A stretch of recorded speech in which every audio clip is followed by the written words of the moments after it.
विघ्न विनाशन हार, जय गुरु विघ्न विनाशन हार। जय देवा तुम्हारो यश गावत, देवा तुम्हारो यश गावत, तनु के दुख हार,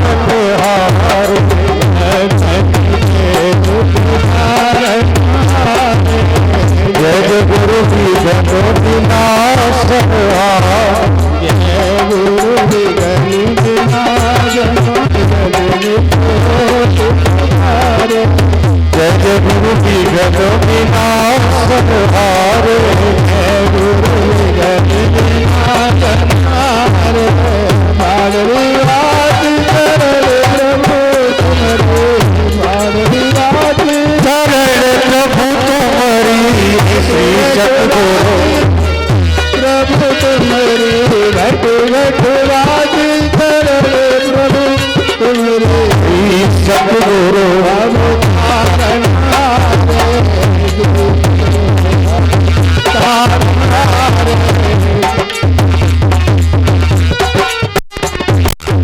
जय गुरु विघ्न विनाशन हार, जय गुरु विघ्न विनाशन हार, जय गुरु विघ्न विनाशन हार।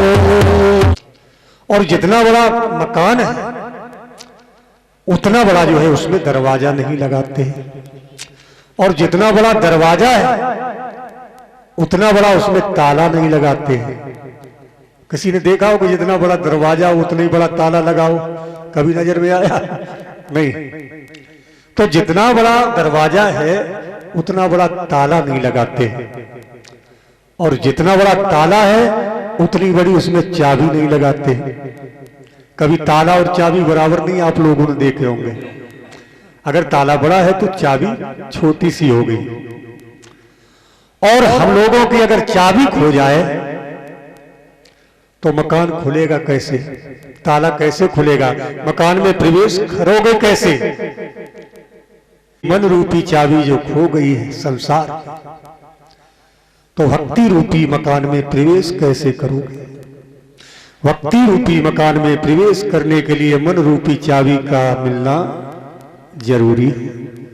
जब तक मन रूपी चाबी ताले में लगेगी नहीं, तब तक भक्ति रूपी मकान में प्रवेश नहीं हो सकता है। बोलिए सतगुरुदेव भगवान की। तो भक्तों, मेरा समझ में पूरी तरह ये बात आई नहीं थी। कब आई? जब खुद पर आन पड़ी। कैसे आई? पॉजिटिव हुआ, और पॉजिटिव हुआ इतना हुआ कि कहीं भी अस्पताल में भर्ती नहीं हो पाए। सरकारी अस्पताल से भी मना कर दिया, कहीं गैस की व्यवस्था नहीं, फेफड़ों में संक्रमण फैल गया कोरोना का, हालत ज्यादा नाजुक हो गई। तो उस समय मैंने ये देखा कि जो लोग हमारे दाएं बाएं घूमा करते थे, चाहे स्वार्थ में सही या संबंधों में सही या लालच में सही, उन लोगों ने हमसे दूरी बना ली। जिनको मैं अपना समझता था उन लोगों ने भी दूरी बना ली। और जितने भी रिश्तेदार थे दूर से ही आश्वासन देते रहे, कोई कोई, सब सोई नहीं, पता नहीं पैसा न मांग दे। क्यों? मेरे बच्चों ने लगभग 3-4 लाख रुपया अंदाज में खत्म कर दिया होगा इलाज में। सीएम इटावा के पर्चा लिखते थे, घर पर क्वारंटीन थे, 14 दिन मैंने 2 महीने चारपाई पर बिताए।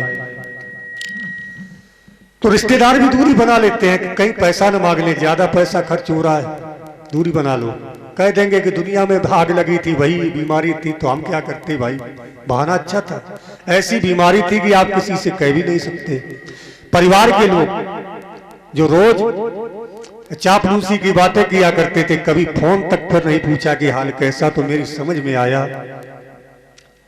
तो मैंने सदगुरुदेव भगवान से प्रार्थना की कि हे गुरुदेव,